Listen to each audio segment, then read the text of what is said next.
کہ ایسے شخص کے بارے میں سوائے خیر کے کوئی بات نہ کی جائے۔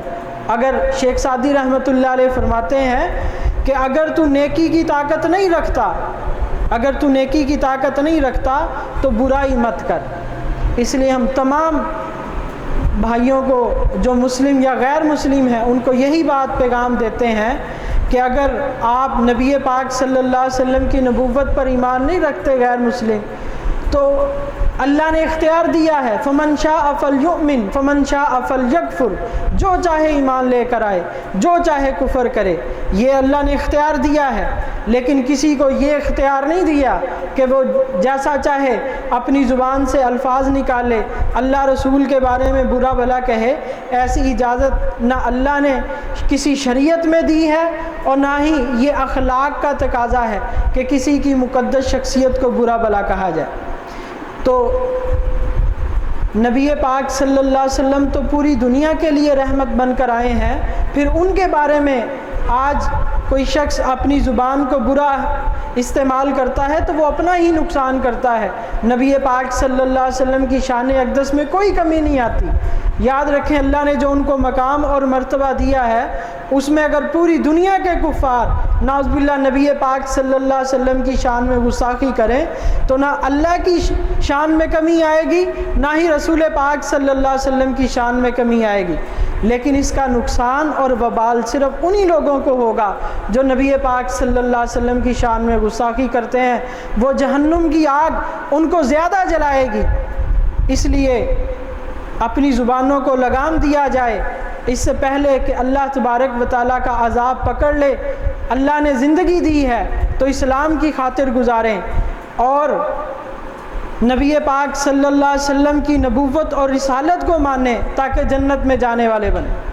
اب دیکھیں اس عنوان پر کہ گستاخ رسول کی سزا کیا ہے، بہت سارے مسلمانوں کے دلوں میں بھی اشکال ہے کہ پتہ نہیں کیا سزا ہونی چاہیے۔ بہت سارے اپنے آپ کو مسلمان کہتے ہیں، اسلام کا لبادہ اوڑھا ہوا ہے، لیکن وہ اسلام کے اصولوں کا انکار کرتے ہیں، احادیث پیغمبر علیہ الصلاۃ والسلام کا انکار کرتے ہیں۔ پھر وہ مطالبہ کرتے ہیں جی کہاں لکھا ہوا ہے کہ گستاخ رسول کی سزا موت ہے، یا گستاخ رسول کی کیا سزا ہونی چاہیے۔ یاد رکھیں میں کچھ روایات، قرآن پاک کی کچھ آیات اور نبی پاک صلی اللہ علیہ وسلم کی احادیث مبارکہ سے آپ کو بتلاؤں گا کہ گستاخ رسول کی سزا کیا ہے، تاکہ کم از کم جو مسلمانوں کا نظریہ ہے اور جو مسلمانوں کا عقیدہ ہے وہ درست ہونا چاہیے۔ آج جو بنیادی طور پر ہمارے اندر اور بہت ساری کمیاں پائی جاتی ہیں، ان میں ایک بڑی کمی یہ ہے کہ ہمیں علم نہیں ہے، جس کی وجہ سے جب علم نہیں ہے تو ہم اس کے مطابق کسی بات کا جواب نہیں دے سکتے۔ پھر ہم سوچتے ہیں بھی اس کا حل کیا ہونا چاہیے، تو اس کا حل یہ ہے کہ پہلے ہم دین کا علم سیکھیں پھر اس کے مطابق اپنا عمل کریں۔ تو سب سے پہلے میں آپ کو ایک روایت سناتا ہوں، سیدنا علی المرتضیٰ رضی اللہ تعالیٰ عنہ سے روایت ہے۔ علامہ ابن تیمیہ رحمہ اللہ نے اس کو اپنی کتاب الصارم المسلول علی شاتم الرسول میں نقل کیا ہے۔ ابن تیمیہ رحمۃ اللہ علیہ فرماتے ہیں، حضرت علی المرتضیٰ رضی اللہ تعالیٰ عنہ سے روایت ہے اور دیگر کتابوں میں مجموع الزوائد میں، طبرانی میں یہ روایت موجود ہے۔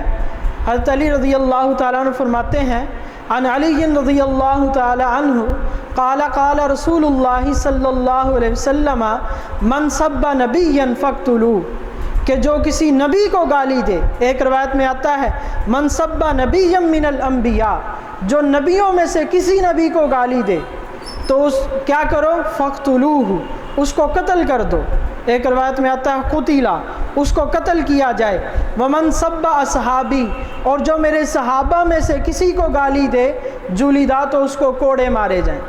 اب دیکھیں واضح فرمان نبی پاک صلی اللہ تعالیٰ علیہ وسلم کا موجود ہے، جس کو حضرت علی المرتضیٰ رضی اللہ تعالیٰ عنہ روایت کر رہے ہیں، من سب نبیا من الانبیاء۔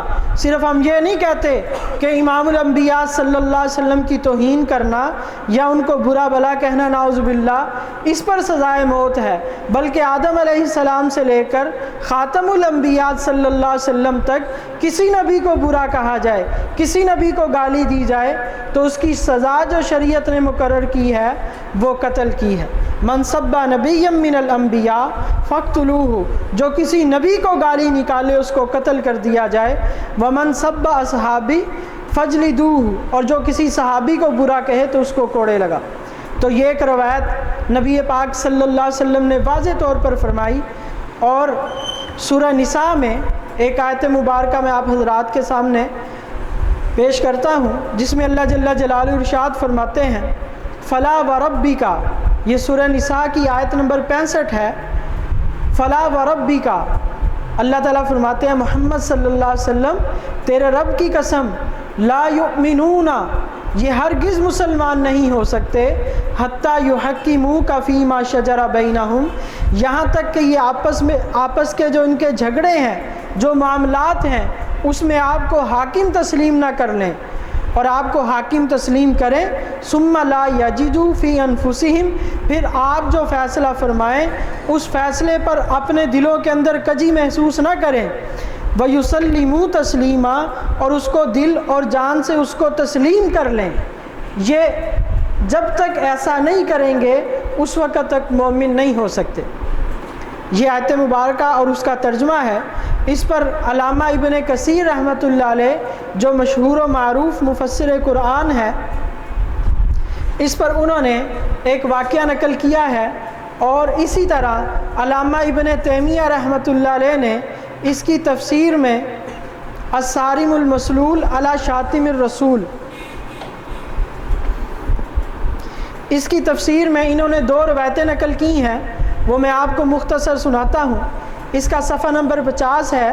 یہ آیت نقل کرتے ہیں، یاد رکھیں علامہ ابن تیمیہ رحمۃ اللہ علیہ کی اس کتاب کا موضوع یہی ہے، الصارم المسلول، لٹکی ہوئی تلوار، علی شاتم الرسول، اس شخص پر جو نبی پاک صلی اللہ علیہ وسلم کو برا کہتا ہے۔ یہ کتاب کا نام ہے جس کا ترجمہ یہ ہے۔ اس پر انہوں نے دلائل دیے ہیں اور بتلایا ہے قرآنی آیات سے کہ اس کی سزا کیا ہے، پھر احادیث پیغمبر سے، اجماع صحابہ سے، اجماع تابعین سے، اور علماء کے اقوال سے انہوں نے ثابت کیا ہے کہ گستاخ رسول کی سزا موت